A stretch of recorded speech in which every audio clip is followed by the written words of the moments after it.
మీ కళ్ళు ఏమైనా దొబ్బినాయా? మీ కళ్ళు ఏమైనా దొబ్బుతున్నాయా?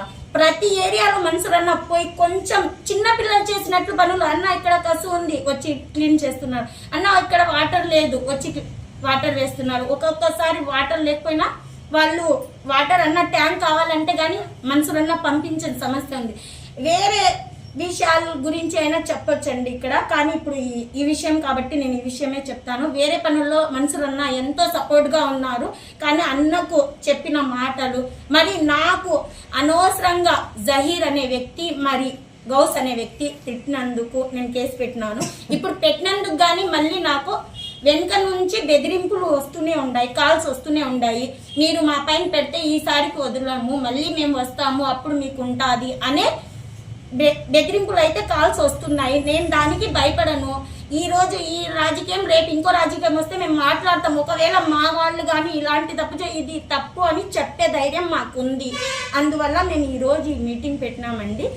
దేంట్లో అయినా చేసే వాళ్ళకి ఎంకరేజ్ చేయాలి. వాళ్ళు పనులు చేస్తున్నారు, వాళ్ళు పనులు చేసేటప్పుడు సపోర్ట్ ఇవ్వాలి.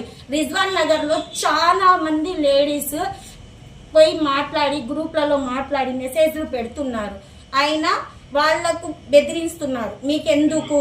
ఇప్పుడు కానీ ఒక చిన్న క్లిక్ పెట్టేసి వీళ్ళు వెళ్తున్నారు, వీళ్ళు ఇలా చేస్తున్నారు అని పెడుతున్నారు. చూసి మన ముస్లిమ్సే కదా, చూసి మాట్లాడండి. ముస్లిమ్సే అండి, కాదనడం లేదు, కానీ ముస్లిమ్స్కి తెలియదా? ముస్లిమ్స్ ఆడవాళ్ళతో అయినా సరే వేరే ఆడవాళ్ళతో అయినా సరే ఎట్లా మాట్లాడాలనే పద్ధతి లేదా వాళ్లకు? అంటే గలాటప్పుడే ముస్లిమ్స్ కనిపిస్తారా? గలాట అయినప్పుడే తెలుస్తుందా? లేకపోతే ముస్లిమ్స్ కనిపించరా? ఇన్ని సంవత్సరాల నుంచి వస్తూ పనులు చేస్తూ ఉన్నారు, ఇప్పుడు ఎందుకు మీరు రావడం లేదు? ఒకవేళ 10 సంవత్సరాల నుంచి కార్పొరేషన్ ఆఫీస్లో జహీర్ కార్పొరేటర్ని నేను అనుకుంటున్నారు. జహీర్ అంటే ఎవరు? నకాష్ ఏరియాలో ఎవరికి తెలియదు, ఆయన ఎవరో తెలియదు. ఫస్ట్ టైం వచ్చినాడు కాబట్టి అడుగుతుంటే ఆయన రాత్రిపూట వస్తున్నాడంట. రాత్రిపూట ఏం పని ఉంటుందండి వీధుల్లో? ప్రజలకు పని ఉండేది పగలు కదా, రాత్రి వచ్చి మీరు రౌండ్ వేస్తున్నారా? ఏం దొంగతనం జరుగుతుందా? ఎందుకు వస్తున్నారు రాత్రి? పగలు వచ్చి ఏం ఇబ్బంది ఉంది మా, మీకు ఎలాంటి ఇబ్బంది ఉంది చెప్పండి అని చెప్పాలి. అదిగాక పార్టీ పరంగానే పోతే బాగుంటుంది. కులాలు మతాలు అని త్యాగూడదు. పార్టీ పరంగా వెళ్ళండి.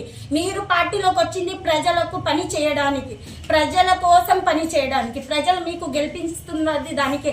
ఇప్పుడు మీరు ప్రజల్ని భయపెడితే ఎవరు ఇక్కడ భయపడే వాళ్ళు అయితే లేరు. ఇదైతే వాస్తవం.